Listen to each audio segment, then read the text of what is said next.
So இன்றைக்கி நம்ம November 16 பார்க்க போகிற இம்பார்ட்டன்ட் டே வந்து என்னென்னு பார்த்தீங்கன்னா international day for tolerance. So இது பேசிக்கலி தீம்னு இல்லை, ஃபஸ்ட்டு டாலரன்ஸ்னால் என்னென்னு பார்த்துடலாம்.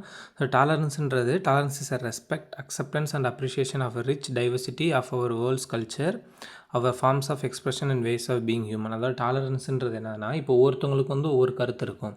நம்ம வந்து நம்மளுக்குன்னு ஒரு கருத்து இருக்கும், பட் இன்னொருத்தவங்களுக்கு இன்னொன்று இருக்கும். ஆனால் அவங்க சொல்கிறத வந்து அது நம்மளால் அக்செப்ட் பண்ணிக்க முடியலைனாலுமே அவங்க சொல்கிறாங்கன்றதுக்காக நம்ம அக்செப்ட் பண்ணுறோம்ல, சரி ஓகே இப்படி இருக்கலாம்னு, அந்த எபிலிட்டி தான் டாலரன்ஸ்னு சொல்லுவாங்க. ஸோ இதுக்காக ஒரு டே வந்து யுனைடெட் நேஷன் ஜென்ரல் அசம்பிளி வந்து 1996 வந்து இந்த மாதிரி ஒரு டே வந்து அப்சர்வ் டிக்ளேர் பண்ணாங்க. ஸோ ஃபஸ்ட் டைம் வந்து அதே இயர் 16 நவம்பரில் வந்து இந்த மாதிரி டே வந்து அப்சர்வ் பண்ணாங்க.